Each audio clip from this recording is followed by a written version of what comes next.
Salut à tous, vous êtes demandeurs d'emploi et vous souhaitez reprendre vos études ou effectuer une formation en vue d'avoir un diplôme ou une qualification pour trouver un travail convenable. Dans cette vidéo, je vais vous donner les possibilités pour faire financer votre projet de formation. Si à un moment donné, vous vous êtes posé la question de vous former, c'est une très bonne chose car cela suppose une envie d'avancer et de prendre un nouveau départ dans votre vie professionnelle, voire dans votre vie personnelle. Se former est d'autant plus une très bonne chose parce que aujourd'hui, face aux mutations actuelles dans le monde du travail, il est dans votre intérêt de vous former régulièrement, même lorsque vous serez dans la vie active, lorsque vous aurez trouvé un travail, il est dans votre intérêt de vous former. Et c'est d'ailleurs la raison pour laquelle la formation professionnelle continue est un droit individuel qui permet à toute personne, une fois entrée dans la vie active, de continuer à se former. Et ce droit s'adresse à tout le monde, aux demandeurs d'emploi, aux salariés, aux travailleurs non salariés et aussi aux travailleurs reconnus en moment où vous avez bien nourri votre projet, je vais dire ça comme ça, et que c'est bien ancré dans votre esprit. Au préalable, il faut le clarifier. Il faut clarifier votre projet de formation et ça, vous pouvez le faire tout seul déjà dans un premier temps à partir de vos prérequis, c'est-à-dire vos diplômes, votre expérience et tout ce que vous savez faire. Il faut clarifier votre projet de formation même en allant sur des sites internet. Et après, il faut vous faire accompagner soit par un conseiller de Pôle emploi ou alors par un conseiller de la mission locale si vous avez moins de 25 ans, ou encore par un conseiller de Cap Emploi si vous êtes reconnu personne handicapée ou travailleur handicapé. Le plus simple, il serait souhaitable pour vous, quand vous recherchez des formations à faire, de rechercher des formations conventionnées. Et c'est d'ailleurs ce que les conseillers de Pôle emploi disent en général. Bref, moi, quand je souhaitais me former, c'est ce qu'on m'avait dit. Et j'ai des amis à qui on a dit la même chose. Donc, il serait souhaitable de rechercher des formations conventionné sur le site Défi Métier, www.défi-métier.fr. Ensuite, formation conventionnée. Vous identifiez votre formation et une fois le choix fait, vous pourrez alors présenter la formation choisie à votre conseiller, soit de Pôle emploi ou de la mission locale ou de Cap Emploi. Maintenant, si vous avez identifié votre formation et que vous vous posez la question sur le financement, ce que vous devez savoir, c'est qu'il existe plusieurs dispositifs pour faire financer votre formation en tant que demandeur d'emploi.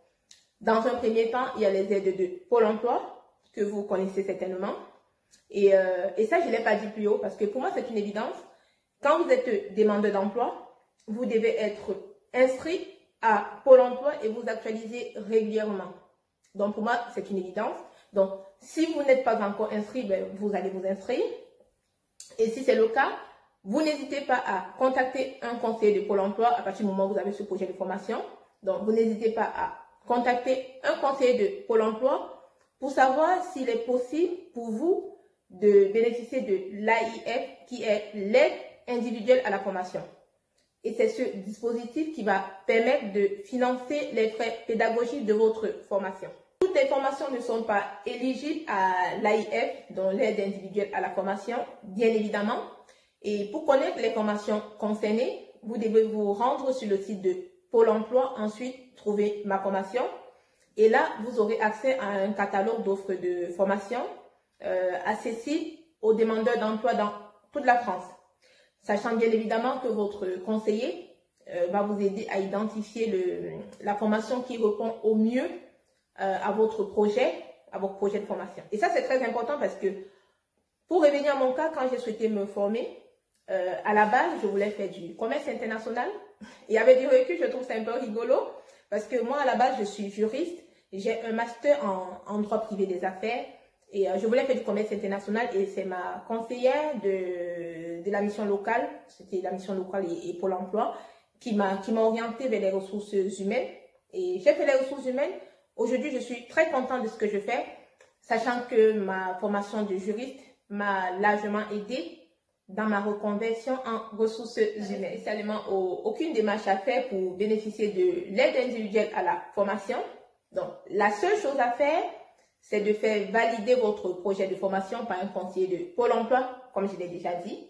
Donc, ce conseiller-là doit valider votre projet de formation et il doit confirmer son efficacité, sa cohérence et sa pertinence en lien avec une reprise d'emploi ou d'activité. Donc, l'aide individuelle à la formation couvre en principe l'intégralité du coût de la formation restant à votre charge à la suite de l'intervention éventuelle des autres financeurs que je vais évoquer par la suite. Cette aide n'est pas versée à vous, mais elle est versée directement au centre de formation. Et dans le cas où l'AIF ne couvre pas la totalité de vos frais de formation, vous pouvez financer vous-même le montant restant en mobilisant votre compte personnel de formation que je vais développer dans une prochaine vidéo. Si vous êtes demandeur d'emploi indemnisé par Pôle emploi, vous conservez vos droits à indemnisation durant toute votre formation et bien sûr dans la limite de vos droits à indemnisation. Donc je le dis comme ça. Voilà. Et dans le cas contraire, dans le cas où vous n'êtes pas indemnisé par Pôle emploi, vous pouvez éventuellement bénéficier d'une rémunération de formation Pôle emploi. Et dans certains cas, vous pouvez avoir droit à une aide à la mobilité qui prendra en charge votre repas, votre déplacement et voire votre hébergement durant toute votre formation. Plus haut, j'ai évoqué les aides de Pôle emploi. Là, je vais parler des aides régionales, car oui, les régions peuvent également vous accompagner dans le financement de votre projet de formation. Pour cela, vous devez faire une demande d'aide individuelle régionale vers l'emploi, en abrégé R.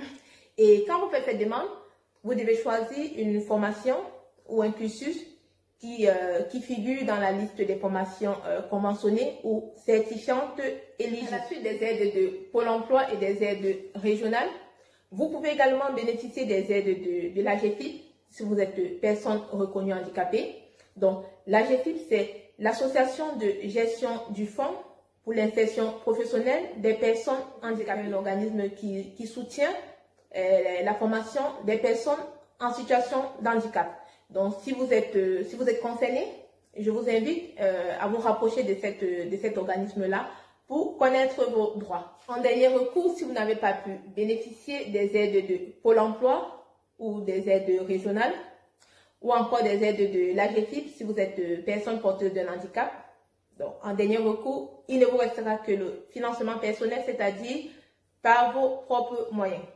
Et si vous avez les moyens de faire financer votre formation, moi je vous dis n'hésitez pas, faites-le parce que aujourd'hui, se former, c'est parier efficacement sur l'avenir. Si la vidéo vous a été utile, n'hésitez pas, partagez et juste 3 clics, likez, s'abonner et partager.